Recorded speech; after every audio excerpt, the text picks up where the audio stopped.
Welcome back to the Archive Network. Aurelius here with Malik, curators of the Origin Archive. We left 3M last time at the Scotch Brand tapes weren't just products. They were a major shift, anchoring 3M as a leader in adhesive technology and propelling its revenue from $6 million to $12 million by 1939. Today we pick up where we left off. Picture the cacophony of early automobile factories. The air thick with paint and the urgency of assembly lines. Amidst this chaos, painters faced a maddening dilemma. Their methods were unreliable, often ruining finishes and costing time. This was the environment that beckoned for innovation. And behind it all was a truth 3M would come to embody. Internal research and development was essential for progress. You point out internal research as essential, but let's not forget the human cost of those messy methods. Painters weren't just struggling with tools. They were battling the very systems that failed them. McKnight's vision was vital, yes, but it was the workers' frustrations that sparked real change.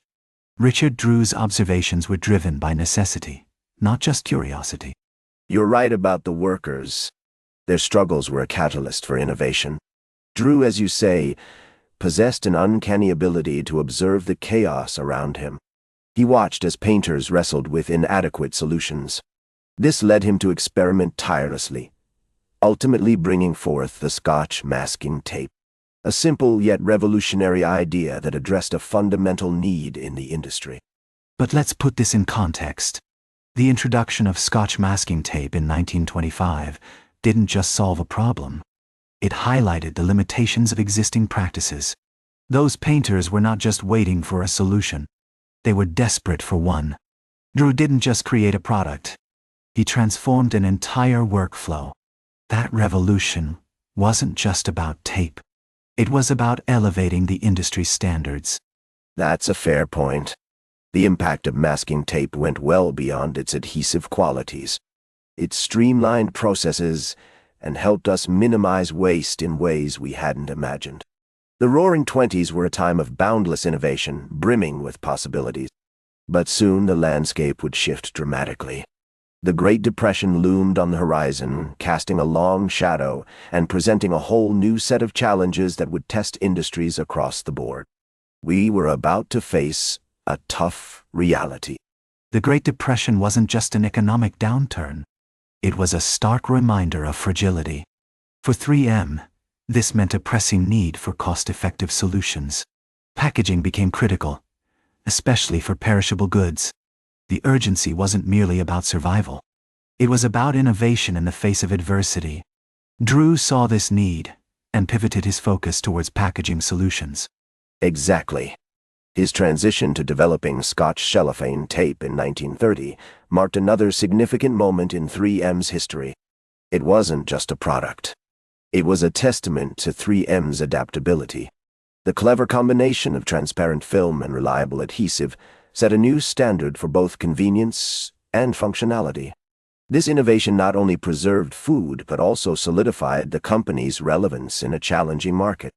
It's these kinds of strategic moves that keep empires thriving, ensuring they never fade from our memories.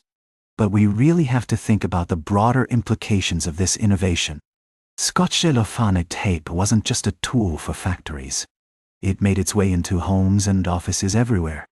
It repaired cherished documents and sealed packages, quickly becoming a household name. This was about more than just efficiency. It represented a cultural shift, changing how families and workers interacted with everyday products, all thanks to Drew's groundbreaking work. The market expansion was quite remarkable. By 1939, the Scotch Brand had firmly established itself, driving 3M's revenue to levels we hadn't seen before. McKnight's approach of accepting mistakes as part of the process really encouraged a culture of innovation. It didn't just make us creative. It turned 3M into a true powerhouse. We've seen time and again that when companies embrace change and learn from their missteps, they're the ones that grow and succeed in the long run. Aurelius, you say what empires do, but let's be clear. This wasn't just about empire building. It was about genuine human effort and creativity. The employees at 3M weren't cogs in a machine. They were innovators. McKnight empowered them to take risks, and that spirit reshaped the company. This was a collective triumph, not just a corporate strategy. Fair enough. The essence of 3M's success lies in collaboration. The growth during the Great Depression was a testament to resilience. As the world faced economic challenges, 3M flourished. The Scotchy tapes were more than products. They were solutions that met urgent needs. This was a period that would define the future of the company. This is a story about solving problems. 3M's journey shows how necessity can really spark innovation. Think about it.